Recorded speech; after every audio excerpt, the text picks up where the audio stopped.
ನಮಸ್ಕಾರ. ಎಲ್ರಿಗೂ ಕೂಡ ಆರೋಗ್ಯದ ಬಗ್ಗೆ ಕಾಳಜಿ ಇರೋರ್ಗೆಲ್ರಿಗೂ ಕೂಡ ತಮ್ಮ ವೆಯ್ಟ್ ಬಗ್ಗೆ ಗಮನ. ನೋಡಿ, ಸ್ಟ್ಯಾಂಡರ್ಡ್ ವೆಯ್ಟ್ ಇದ್ದೇ ಇರುತ್ತೆ ಅಡಲ್ಟ್ ವುಮನ್ಗೆ, ಅಡಲ್ಟ್ ಮೇಲ್ಗೆ. ಸೊ ಈ ಸ್ಟ್ಯಾಂಡರ್ಡ್ ವೆಯ್ಟ್ಗಿಂತಲೂ ಜಾಸ್ತಿ ಇದ್ರೆ ಅನೇಕ ಕಾಯಿಲೆಗಳು ಬರ್ತಾವೆ. ಡಯಾಬಿಟಿಸ್ ಬರ್ಬೋದು, BP ಬರ್ಬೋದು.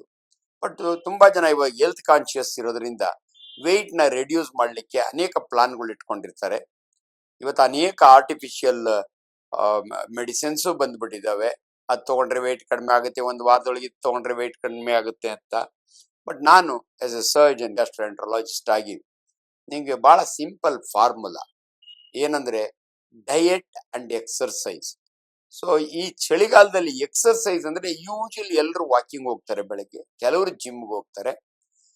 ಐಡಿಯಲಿ ವಾಕಿಂಗ್ ಹೆಂಗ್ ಮಾಡಬೇಕು, ಯಾವಾಗ ಮಾಡಬೇಕು, ಇದ್ರ ಬಗ್ಗೆ ಕೆಲವರಿಗೆ ಅರಿವು ಇರೋದಿಲ್ಲ. ಅರ್ಲಿ ಮಾರ್ನಿಂಗ್ ವಾಕ್ ಮಾಡ್ತಾರೆ, ಬಟ್ ಚಳಿ ಜಾಸ್ತಿ, ಸಂಜೆ ಹೊತ್ತು ಬೇಕಾದ್ರೆ ವಾಕ್ ಮಾಡ್ಬೋದು. ಬಟ್ ವಾಕಿಂಗ್ ಅಂದ್ರೆ ಬಹಳ ಜನ ನಾನು ಮಾರ್ಕೆಟ್ಗೆ ನಡ್ಕೊಂಡು ಹೋಗಿ ಬರ್ತೀನಿ ಡಾಕ್ಟ್ರೆ, ನಾನು ಯಾಕೆ ವಾಕ್ ಹೋಗ್ಬೇಕು, ನಾನು ಅಡಿಗೆ ಮನೆಯಲ್ಲಿ ತುಂಬಾ ಕೆಲಸ ಮಾಡ್ತೀನಿ, ನಾನು ಯಾಕೆ ಹೋಗಿ, ಹೆಣ್ಮಕ್ಳು ಆ ಥರ ಕೇಳ್ತಾರೆ. ಬಟ್ ಎಕ್ಸರ್ಸೈಸ್ ಈಸ್ ಎ ಏನು ಪ್ರಿಸ್ಕ್ರೈಬ್ಡ್. ಹೆಂಗ್ ಎಕ್ಸರ್ಸೈಸ್ ಅಂದ್ರೆ ಸಿಂಪಲ್ ನಿಮ್ಗೆ ಹೇಳ್ತೀನಿ. Walking is the best exercise. Jogging ಅಲ್ಲ, ಓಡಬೇಡಿ ಅಂತ ಹೇಳ್ತೀವಿ, ಬ್ರಿಸ್ಕ್ ವಾಕಿಂಗ್. ಎಷ್ಟು ಅದಕ್ಕೇನಾದ್ರೂ ಇದೆಯಾ? 70 ವರ್ಷ, ನನಗೆ 70 ವರ್ಷ, ನಾನ್ ನಡೆಯೋದಕ್ಕೂ ನನ್ನ ಮಗ 40 ವರ್ಷ ಅವನ್ ನಡೆಯೋದಕ್ಕೂ ವ್ಯತ್ಯಾಸ ಇರಬೇಕು. ಇಬ್ರು ಒಟ್ಟಿಗೆ ನಡೆಯೋದಲ್ಲ. ಯಾಕಂದ್ರೆ ಅದಕ್ಕೊಂದು ಫಾರ್ಮುಲಾ ಇದೆ. 220 ಮೈನಸ್ ದ ಏಜ್ ಏನ್ ಬರುತ್ತಲ್ಲ, ಅದ್ರ 70% ವಾಕ್ ಮಾಡಿದಾಗೆ ಹಾರ್ಟ್ ರೇಟ್ ಇರ್ಬೇಕು ಅಂತ. ನೋಡಿ, ನಾರ್ಮಲ್ ಹಾರ್ಟ್ ರೇಟು 72ರಿಂದ 80 ಇರುತ್ತೆ. ಸೊ ಫಾಸ್ಟ್ ಆಗಿ ನಡೆದಾಗೆ ಅಟ್ಲೀಸ್ಟ್ 90-100ಕ್ಕೆ ಹೋಗ್ಬೇಕು. ಅದನ್ನ ಪ್ರತಿ ಸಾರಿ ಕ್ಯಾಲ್ಕುಲೇಟ್ ಮಾಡಕ್ಕಾಗಲ್ಲ ಸಾಮಾನ್ಯ ಜನರಿಗೆ. ಅದಕ್ಕೆ ನಾವೇನ್ ಹೇಳ್ತೀವಿ ಅಂದ್ರೆ, ನೀವು ನಡೆದ್ರೆ ಅಟ್ಲೀಸ್ಟ್ ಸ್ವೆಟಿಂಗ್ ಆಗ್ಬೇಕು. ಎಷ್ಟೊತ್ತು ನಡಿಬೇಕು? At least 35 minutes every day, at least 5 days in a week. 7 ದಿನ ನಡೆದ್ರೆ ಫಸ್ಟ್ ಕ್ಲಾಸ್, ಇಲ್ಲ ಅಂದ್ರೆ ಇದು. ಸೊ ಬಹಳ ಜನ ಇನ್ನೊಂದು, ಈ ಚಳಿಗಾಲದಲ್ಲಿ ವೆಯ್ಟ್ ಯಾಕೆ ಜಾಸ್ತಿ ಆಗುತ್ತೆ ಅಂದ್ರೆ, ಒಂದು ಎಕ್ಸರ್ಸೈಸ್ ಕಡಿಮೆ ಆಗುತ್ತೆ, ಎರಡನೇದು ಕುರುಕು ತಿಂಡಿಗಳು ಜಾಸ್ತಿ ತಿಂತಾರೆ ಚಳಿಗಾಲದಲ್ಲಿ. ಕಾಳು ಕಡಿ ತಿನ್ನೋದು, ಹುರಿದಿರೋ ಇವು ತಿನ್ನೋದು, ಇವೆಲ್ಲ, ಅಂಡ್ ಆಲ್ಕೋಹಾಲ್ ಕನ್ಸಂಪ್ಷನ್ ಜಾಸ್ತಿ ಆಗುತ್ತೆ. ಇದರಿಂದ ವೆಯ್ಟ್ ಜಾಸ್ತಿ ಆಗುತ್ತೆ. ವೆಯ್ಟ್ ನಿಮ್ಗೆ ಕಡಿಮೆ ಇರಬೇಕು ಅಂದ್ರೆ ಬಿಸಿ ಆಹಾರ ತಿನ್ನಿ. ಅಂಡ್ ಯಾವಾಗಲೂ ಕೂಡ ಜನರಲಿ ನಾವೇನ್ ಹೇಳ್ತೀವಿ ಅಂದ್ರೆ, ವೆಯ್ಟ್ ಲಾಸ್ಗೆ ರೆಡ್ಯೂಸ್ ಯುವರ್ ಕ್ಯಾಲರಿ. ನೀವು ಕ್ಯಾಲರಿನ ಒಳಕ್ಕೆ ಎಷ್ಟು ಹಾಕ್ತಿರಲ್ಲ, ಅದು ಏನಾರ ಜಾಸ್ತಿ ಇದ್ರೆ ನಿಮ್ ವೆಯ್ಟ್ ಜಾಸ್ತಿ ಆಗುತ್ತೆ, ಬಾಡಿ ಒಳಗೆ ಡಿಪಾಸಿಟ್ ಆಗುತ್ತೆ. ಅದನ್ನ ಖರ್ಚು ಮಾಡಬೇಕು ಅಂದ್ರೆ ಎಕ್ಸರ್ಸೈಸ್. ಸೊ ಕ್ಯಾಲರಿ ಇಂಟೇಕ್ ಕಡಿಮೆ ಮಾಡಿ, ಕ್ಯಾಲರಿನ ಖರ್ಚು ಮಾಡಿ. ಇವೆರಡೇ ಮಾರ್ಗ. ವೆಯ್ಟ್ ಕಡಿಮೆ ಆಗ್ಲಿಕ್ಕೆ ಬೇರೆ ಯಾವ್ದು ಮಾರ್ಗ ಇಲ್ಲ. ಸುಮ್ಮನೆ 108 ನಿಮ್ಗೆ ಮಿಸ್ಲೀಡ್ ಮಾಡ್ತಾರೆ, ಅದೇನು ಮಾಡಕ್ ಹೋಗ್ಬೇಡಿ. ವೆಯ್ಟ್ ಯಾಕೆ ಕಡಿಮೆ ಮಾಡ್ಬೇಕು ಅಂದ್ರೆ ಅನೇಕ ಅಡ್ವಾಂಟೇಜಸ್ ಇರ್ತವೆ. ಇವೆಲ್ಲ predisposing cause for cancer, diabetes, hyper tension.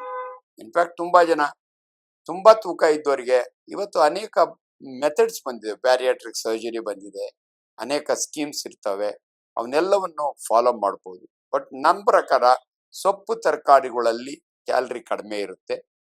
ಎಷ್ಟು ಬೇಕಾದ್ರೂ ನೀವು ಸೌತೆಕಾಯಿ ತಿನ್ಬೋದು, ಆದ್ರೆ ನೀವು, ನಾನು ಬಹಳ ಸಾರಿ ಹೇಳ್ತೀನಿ, ಸೌತೆಕಾಯಿ ಜಾಸ್ತಿ ತಿನ್ನಿ, ಮೂಲಂಗಿ ತಿನ್ನಿ, ಇಂಥವರಲ್ಲಿ ಕ್ಯಾಲರಿ ಕಡಿಮೆ ಇರುತ್ತೆ. ಅದೇ ಸ್ವೀಟ್ಸ್ಗಳಲ್ಲಿ ಕ್ಯಾಲರಿ ಜಾಸ್ತಿ ಇರುತ್ತೆ.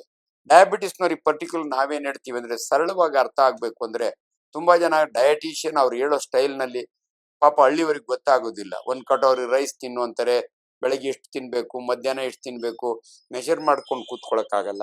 ಅದಕ್ಕೆ ನಾನು ಬಹಳ ಸರಳವಾಗಿ, ಕೆಲವರು ಅನ್ನ ತಿನ್ಬಾರ್ದು, ಮುದ್ದೆ ಒಳ್ಳೇದು ಅನ್ಕೋತಾರೆ. ನಾನು ಹೇಳ್ತಾ ಇದ್ದೀನಿ ನಿಮ್ಗೆ, ಮುದ್ದೆ, ಅನ್ನ, ಚಪಾತಿ ಕ್ಯಾಲರಿ ವೈಸ್ ಸೇಮ್. ಏನಂದ್ರೆ ಮುದ್ದೆ ಉಂಡ್ರೆ ಬೇಗ ಹಸಿವೆ ಆಗಲ್ಲ ಅನ್ನೋ ಒಂದು ಇಂಪ್ರೆಷನ್ ಇದೆ.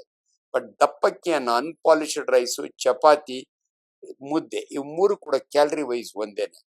ನೀವೇನ ತಿನ್ನಿ, ಆದಷ್ಟು 4 ಟೀ ನೆನ್ಪಿಟ್ರಿ ಅಂತ ನಾನು ಬಹಳ ಸರಿ ಹೇಳ್ತಿರ್ತೀನಿ. ತಟ್ಟೆ ತುಂಬಾ ತರಕಾರಿ ತಿನ್ನಿ. 4 ಟೀ ಅಂದ್ರೆ 4 ಸರಿ ಟೀ ಕುಡಿಯೋದಲ್ಲ, ತಟ್ಟೆ ತುಂಬಾ ತರಕಾರಿ ತಿನ್ನಿ.